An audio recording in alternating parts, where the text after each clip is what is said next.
So mimi nimeona a meeting, kikao kimekaa, kitakaa usiku wa manane, haitakuwa mchana, kitakaa usiku wa nini, wa manane. Navyoongea hivi hakijakaa, ili ujue sio kwamba eti labda maybe sijui nimehudhuria kikao, ila kitakaa usiku wa nini, wa manane. Hello, tuko pamoja? Amen. Na kwa sababu discussion ni nzito sana, nzito sana, kwa baya makundi mangapi? Mawili. Na mmoja atapenyeza agenda ya kuweza kuishusha nyota iliyowahi kuishi Brazil. Bwana asifiwe sana. Amen. Baadhi wanasema hapana, hakuna faida kuiondoa hiyo nyota, maana inakamilisha katika seti ya nyota 12 zijazo. Na nakwambia ufahamu kwamba in the spirit kuna nyota tayari zimepewa majina, zilikwisha kuandaliwa kuja kutawala taifa hili. Yaani tungesema hivi, yaani chukua phase hata ngapi zijazo, tayari majina yapo. Sijui kama lako limo, nadhani halimo. Anasema, na kwa mantiki hiyo unaweza ukasimama ukazihesabu zile nyota ukasema the next president baada ya hapa atakuja kuwa fulani. Rohoni wanajua. Halo, tuko pamoja? Nothing happens by mistake. Hakipo natokea by mistake. Yaani hata mnolaumu, lakini kwamba hata huyu mnaona sasa hivi alikwisha andikwa miaka mingi tangu enzi akiwa Marekani. Sio kama watu wanafahamu. Pembe hii unaiona sasa hivi iliwahi kuwa Marekani miaka mingi sana, ikiwa haijui kama siku moja itakuja kuwajua katika nchi ya Tanzania. Na yamkini kuna wakati ilipoteza direction kabisa, yakata tamaa kabisa, lakini as long as ilikuwa imeandikwa katika pattern zile kwamba kuna nyakati zitakuja, nyota hii itakuja kutawala. That is why unaona yanaendelea. Kwa hiyo sasa kikao hiki kitakaa usiku, kinachukua maamuzi. Mungu ametuma mjumbe katikati ya kikao. Oh yes. Hoja yake itakuwa na nguvu kuwashinda watu wote. Oh yes. Woo! Unapiga magoti, ujui huyo mjumbe anasema nini. Lakini sikiza ifuatayo. Atatamka kitu simple, then mkutano mzima utakiamini. Naongea kwa wazi kwa sababu gani? Mimi ni mzalendo, nataka kusaidia nchi ya Tanzania ipone. Amen. Bwana asifiwe sana. Wataamini idea yake, then wataitekeleza. Wakiitekeleza tu, something will happen. Bwana awape macho ya kujua. Na mimi naacha hivyo hivyo. Kwa nini? Mimi naomba Mungu tupate viongozi watakaotaka kuisikia sauti ya Mungu. Oh yes. Hatuwezi kutafuna kila kitu tukawaambia jina lake, hatuambii. Na wengine mmo ndani hatuambii jina lake, ila atakuwa na ushawishi, kikao kizima kitamsikiliza. Kikimsikiliza tu wanakuja kutokeza na kutangaza. Unapiga makofi.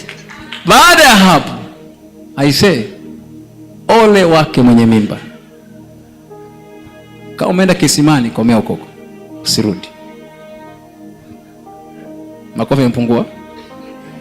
Na siku hiyo omba kusiwe na mvua inanyesha. Hizi details ndio ziandike zote. Ni muhimu sana. Omba mvua isifanyaje? Isinyeshe. Kama unaenda shambani Bagamoyo, endelea kuchimba viazi vizuri zaidi. Lakini kama atatokea mtu mwenye hekima akaweza kutatua huo mtego, then amani itatawala. Mnaelewa vizuri? Amen. So katika ibada leo nimesema haidi kwamba tukaombe. Mapenzi ya nani? Hatumlazimishi Mungu afanye nini. Sisi tunaomba Bwana yale uliyochagua, let them happen. Mnasikia vizuri? Lakini that meeting itakaa usiku wa manane. Na mmoja mjumbe atatiwa nguvu. Wewe nikwambia kitu moja. When it comes to kings, wafalme, msijue watu. Wafalme sio wanaoendesha nchi. Wafalme wanasikiliza washauri. Mnafahamu wakati mfalme anaweza kwenda vitani? Rohoni alisemaje? Mungu alisema ni nani atakwenda kumdanganya mfalme ili aende wapi? Ili akufanyaje? Tushatoa nabii ndani Pepo akasema sisi tufanyaje? Tutakwenda na kuingia kwa hao nini? manabii ili waseme nini? Uongo. Walimwambiaje? Mfalme, kwea Ramoth Gilead ukafanikiwe. Akabaki nabii huyu mmoja tu aliyeona hiyo scenario. Sasa kabla yule nabii wa kweli alikuwa ni Mikaya au nani? Mikaya. Kabla Mikaya hajazungumza, mfalme alishaamini kabisa kwamba nakwenda. Na hata mwisho wa siku Mikaya amekuja kusema bado alifuata ushauri wa manabii ngapi? 400. Akaenda, yakatokea exactly kama nabii aliyofanyaje? Aliyoyasema. Kwa hiyo sasa hata ukiwa kiongozi uwe makini sana na ile cycle ya ndani inokushauri kufanya mambo. Angawa mafumbo hiyo ndiyo inaangusha. Na ugali ukimwagika ile cycle huwa haijulikani. Si kweli? Anajulikana mwenyekiti. Ndio changamoto hivi viti sasa. Yaani wanakuchori moyo huyo binti mzuri, moyo mzuri. Ukikosea hawapo kabisa. Unaanza kuteseka ndani ya chumba mwenyewe. Ndio shida ya kuwa na washauri waliozunguka nini? Kiti. Mungu atusaidie sana. Wanakushauri jambo likiwa baya, hawaonekani wao, anaonekana mwenye nini? So this meeting nakwenda kukaa, and we need to pray. Bwana awape akili ya kuweza kujua nini cha kufanya. Bwana asifiwe sana. Baada ya hapo, jambo la pili, naliona nyota kutoka Ufaransa. Tulikuwa na nyota kutoka Brazil. Nyota kutoka Ufaransa. Andika hivyo. Imewekwa tayari kwa ajili ya maandalizi yajayo. Mwenye masikio na asikie. Nyota kutoka wapi? Ufaransa. Ufaransa. Jambo la tatu, Bwana anasema kwamba kama kanisa tuweze kuomba dhidi ya makundi na vita vya dini ambavyo adui ameingia ili kuweza kutumia watu, viongozi wa dini, si wa Kristo, si wa Islam, si wa jambo lolote, lakini adui ametaka kuwatumia hao viongozi. Watazunguka all over the places. Wengi wao watakuwa wamevaa nguo pana nyeupe, na baadhi watakuwa wamevaa suti. Then walitumwa pitie katika mlango wa chama chenye white, red na black. Aliona wakituma kuweza kupitisha mambo kadha wa kadha kwa mmoja aliyewahi kuwa sauti iliyoibua kutokea Tarime. Tulisemaga hapa, si ndio? Huyo aliyewahi kumwimba, wakamwimba akisema heche heche heche. Unakumbuka that man? So hivyo vikundi vitachiliwa, vitakwenda. Mtaanza kuona ni kana kwamba vinampiga vita. Mtaanza kuona kana kwamba vinamkosoa. Mtaanza kuona kama vinafanya hivi. Lakini ajenda ya kuzimu, ili mpango fulani uje upite. Then we need to pray about it. Ombea viongozi wa nini? Wa dini, bila kujalisha Muislamu, si ni shehe, ni pastor, bishop, si mtu gani, you just pray. Kwa sababu gani? Lazima tuombee taifa letu, tusimame kwenye mapenzi makamilifu ya Mungu juu ya taifa la nini? Tanzania. Halo, tu pamoja? Amen. Sisi tukiomba tunawasaidia kupata nguvu hawa wanaofanya maamuzi huko jikoni. Kwa sababu gani? Hatupo kule, si ndio? Yes. Hatupo kule, lakini sisi kama kanisa ni muhimili wa kiroho ambao tunaweza kuombea wakasimama, au tunaweza kukaa mbali wakafanyaje? Wakaanguka. Bwana asifiwe sana. So omba na umwombee kwa mzigo mkubwa mtu mmoja muhimu sana katika muhimili wa viongozi wa dini upande wa ndugu zetu Waislamu. Anaitwa nani? Ni nani? Mufti wanaitwa nani? Shehe mkuu, sijui rank sijui zikoje. Anaitwa nani? Ambaye cheo kinaitwaje? Mkuu wa Tanzania, si ndio mkubwa kuliko wote? That man, yeye ni ishara. Katika miezi hii miwili amewekwa kwa ishara kwa Tanzania. Jambo la ajabu sana. Amefanywa kuwa ishara kuanzia atakachoamua, anachosema, anachofanya, akisafiri kwenda sijui wapi. It is the message ya Mungu. Kama unafuatiliaga, ukiona kwamba Mufti mkuu ameenda sijui Tabora. Mark my word, it is the sign. Na Mungu atamtumia pia. Kuna watu nadhani eti kwamba eti Mungu anatumia tu wachungaji. Umekosea rafiki yangu. Mungu anatumia yeyote.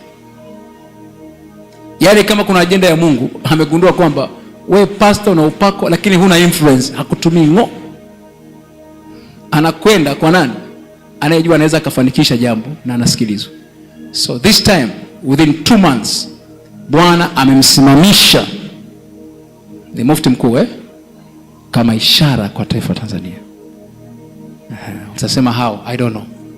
Nimeambiwa niseme hicho kitu, then we pray Mungu akaingilia kati.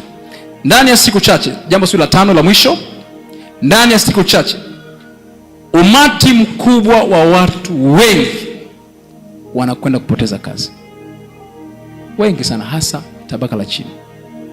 Most of people wanakwenda kupoteza kazi. Mtasikia tunafukuzwa kazi wengi sana. Na wengi wanakwenda kupata kazi. Kwa kutakuwa na habari njema kwa watakaopata kazi, kutakuwa na kilio kwa watakaopoteza nini? Kazi. Na hasa kazi za serikali. Kwa nini? Nimefundisha somo siku ya Alhamisi nadhani, madhara yaliyompata Yusufu na familia yake baada ya kuondoka kiti kisiyomjua Yusufu. Mnakumbuka vizuri? Ole wao. Hicho kikao cha usiku wa manane kitakwenda kumulika who is who, behind who and who. Terminate rise. So kama ni mjomba wako na anapenda sijui visiasa, niko na huyu, kazi itakuwepo. Simama kwa miguu yako. Tutakwenda kuomba. Amen. Sema katika jina la Yesu. Katika jina la Yesu. Sema Bwana aketie juu ya kiti cha enzi. Bwana anatawala vitu vyote duniani. Anatawala vitu vyote duniani. Dunia ni mali yake. Dunia ni mali yake. Fedha na dhahabu ni mali yake. Fedha na dhahabu ni mali yake. Utawala ni mali yake. Utawala ni mali yake. Viongozi wote ni mali yake. Viongozi wote ni mali yake. Nchi na serikali zote ni mali yake. Nchi na serikali zote ni mali yake. Sema tunamuita katika nchi yetu Tanzania. Tunamuita katika nchi yetu Tanzania. Akakamilisha mapenzi yake makamilifu. Akakamilisha mapenzi yake makamilifu. Katika mipaka yote ya nchi yetu. Katika mipaka yote ya nchi yetu. Aondoe kila huzuni na uchungu. Aondoe kila huzuni na uchungu. Alete lile ambalo amelikusudia kwenye taifa letu. Alete lile ambalo amelikusudia kwenye taifa letu. Bwana akakumbuke amani yenye haki ndani yake. Bwana akakumbuke amani yenye haki ndani yake. Katika jina la Yesu Kristo. Katika jina la Yesu Kristo. Anza kuombea viongozi wetu wa nchi wote bila kujia nafasi zao. Anza kuombea muda huu before ujaombea mambo yako. Kwa renki na heshima lazima tuweze kuombea watawala. Maandiko yanasema kaitakeni amani nchi. Lakini pia anasema msiache kuombea watawala. Ni kazi mojawapo ya kanisa kuombea watawala wa nchi ya Tanzania. Katika taifa letu tunaombea watawala wote kuanzia ngazi ya rais, makamu wa rais, waziri mkuu, ombea wote, rais wa Zanzibar, sijui spika wa bunge la Tanzania, ombea wote, mawaziri, wabunge, madiwani, renki zote mpaka wenye viti wa mtaa, sijui vitongoji, ombea wote, kata zote, wilaya zote Tanzania. Mkono wa Bwana ukapate kufunika mipaka ya taifa letu in the name of Jesus. Ajenda ya huyo mtu kutoka taifa la nje, ajenda ya huyo mtu kutoka taifa la nje iliyoandaliwa kuweza kugawanya Tanzania in the name of Jesus Christ. Mipaka yote tunaifunia kwa damu ya Yesu Kristo. Mipaka yote tunaifunia kwa damu ya Yesu Kristo. Uharibifu usiwe sehemu yake. Yule roho wa mauti aliandaliwa mpakani Sirali, Tarime, Kenya. Huyo roho wa mauti, malaika wa mauti aliandaliwa kumwaga damu. Tunamkataa kwa jina la Yesu Kristo. Lebo sitaya shepeli kratida zalemia doshata saleka paata zalo karotu shayaba meleketiska paata shaporono sia lekatayaba yade siza maleke pia soto shalega baata ya rada siza meraba akasusha meripaya tayarisha in the name of Jesus.